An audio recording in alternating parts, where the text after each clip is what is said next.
Bonjour peuple de Dieu, bonjour mes chers frères et sœurs. J'ai un message du Seigneur. Ce message, c'est pour nous sortir des ténèbres à la lumière. Ce message que Dieu m'a donné, c'est pour dire à son peuple que Jésus est mort pour venir sauver l'humanité et non pour venir les enfoncer. Le message que Dieu m'a donné pour l'Église, corps de Christ, est comme celui qu'il avait mandaté Paul d'aller donner aux Colossiens. Parce que lorsque Paul est arrivé en Colosse, il a trouvé qu'il y avait des faux docteurs qui répandaient la fausse doctrine, des faux enseignements, du légalisme et autres. Vraiment, leur doctrine n'était que la doctrine des hommes. Et c'est ce qui se passe actuellement. Le Seigneur dit qu'il y a des faux docteurs, des faux serviteurs, des faux servants de Dieu, des faux prophètes qui contaminent son peuple, son Église, qui contaminent ses vrais serviteurs juste pour diluer, juste pour diluer la vraie parole de Dieu, le vrai message de l'Évangile. Et il demande que les intercesseurs se lèvent, que le peuple de Dieu se lève pour intercéder contre ces manigances de l'ennemi qui veut égarer son épouse alors que Christ est en chemin.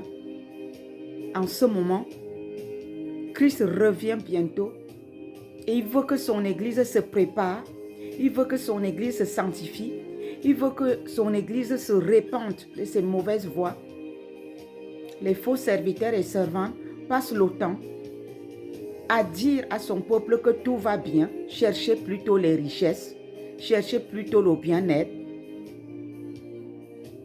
Dieu m'a dit, levez-vous, priez pour que leur agenda soit détruit, pour que leur agenda soit nul et sans effet, pour que leur évangile soit banni, que les mauvais fruits que porte leur évangile soient détruits et que mon évangile prospère, que mes vrais serviteurs et servantes se lèvent et publient le message des temps de la fin, le message qui prépare l'arrivée de Jésus-Christ sur la terre pour venir chercher son Église.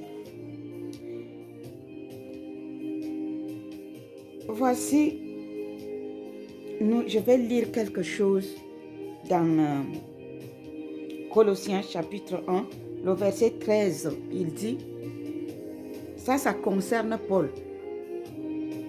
Et je remercie le Saint-Esprit qui m'a donné cette révélation.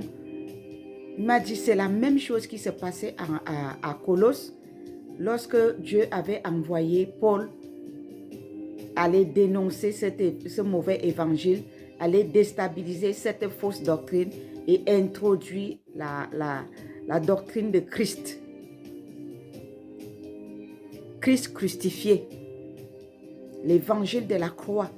C'est la même chose que vous devez faire en ce moment. Déstabiliser le faux évangile, les fausses prophéties et établir la vraie doctrine de Christ, le vrai évangile de la croix, l'évangile de réconciliation, l'évangile qui sauve, l'évangile de la guérison, l'évangile de la vérité, l'évangile de la repentance et de la consécration. Je lis au nom de Jésus-Christ, Colossiens chapitre 1, verset 13. Je commence au verset 12. Rendez grâce au Père qui vous a rendu capable d'avoir part à l'héritage des saints dans la lumière, qui nous a délivrés. Voici le verset clé. Qui nous a délivrés de la puissance des ténèbres et nous a transportés dans le royaume du Fils de son amour, en qui nous avons la rédemption, la rémission des péchés. Il est l'image du Dieu invisible, le premier-né de toute la création, car en lui ont été créées toutes les choses qui sont dans les cieux et sur la terre, des visibles et les invisibles, trône, dignité, domination, autorité, tout a été créé par lui et pour lui. Comment est-ce qu'aujourd'hui, le faux évangile amène le peuple de Dieu à rechercher la créature à la place du Créateur? On dit que toute chose a été créée par Christ et pour Christ. C'est Christ que nous devons rechercher. Le message pour revenir. Parce que j'aimerais que tout le monde comprenne bien ce que Dieu me demande de transmettre. Dieu dit, le faux évangile, les faux prophètes, les faux serviteurs et servantes de Dieu, ils ont un agenda du diable à accomplir dans l'église de Jésus sur la terre. Nous, peuple de Dieu, nous devons nous lever pour contrecarrer l'action par la prière et non pas par la chair. Dieu ne nous demande pas de les tuer avec la langue. Il ne nous demande pas de les critiquer avec la langue. Il nous demande de déstabiliser leur système, leur agenda, leurs œuvres, de détruire leurs fruits.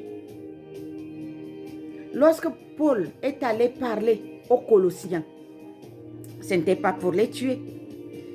Il leur a amené le contraire de ce que les faux docteurs les ont enseigné et les a ramenés sur le droit chemin. Donc nous prions pour que les vrais serviteurs et servants de Dieu prêchent la vérité.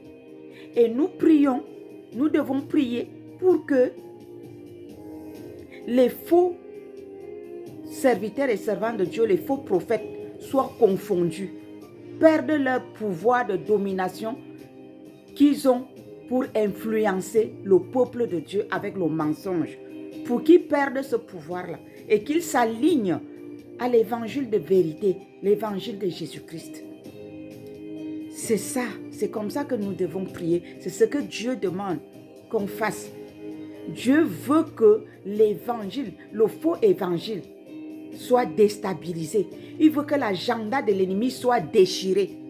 Par nos prières, nous devons déchirer dans nos prières l'évangile des ténèbres, l'évangile de mensonges, l'évangile qui égare l'agenda de l'ennemi. Nous devons déchirer cet agenda par nos prières, avec nos paroles, et établir le vrai évangile de Jésus-Christ, l'évangile de vérité.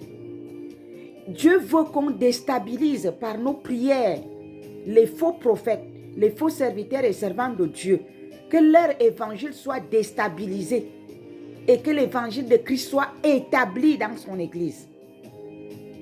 Dieu veut qu'on renverse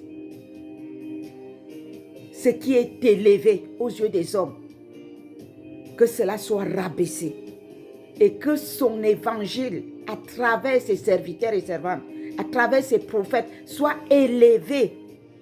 Ça veut dire quoi concrètement? Ça veut dire que il dit au verset 13, Colossiens 1:13, qui nous a délivrés de la puissance des ténèbres. Christ veut délivrer l'Église par nos prières. Il veut délivrer son peuple par la puissance des ténèbres qui agit en ce moment, qui raconte les sottises aux gens en leur promettant les richesses de je ne sais pas qui viennent d'où, à la place de les amener à la repentance et de recevoir ces richesses qui leur viendront de Christ. Maintenant, les gens marchent avec les sacs ouverts parce qu'ils veulent recevoir le miracle d'argent. Est-ce que c'est écrit dans la Bible comme ça? Christ nous a délivrés de ce faux évangile. C'est ce que le verset 13 nous dit ici. La puissance des ténèbres, c'est le faux évangile qu'on proclame partout maintenant. L'évangile facile, l'évangile du micro-ondes, de l'ascenseur qui te promet toutes les richesses en 2 secondes et tu finis à la tombe et en enfer. Nous devons nous lever dans la prière pour déstabiliser cela. Parce que Christ habite en nous. Et c'est Christ qui habite en nous qui va agir lorsque nous allons prier, lorsque nous allons prêcher.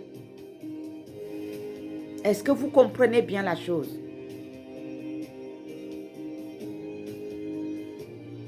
Je veux faire court et je veux faire une deuxième vidéo pour mieux expliquer encore. Parce qu'il faut que ça rentre pour qu'on sache prier. Que le Seigneur vous bénisse. Suivez la deuxième partie, s'il vous plaît.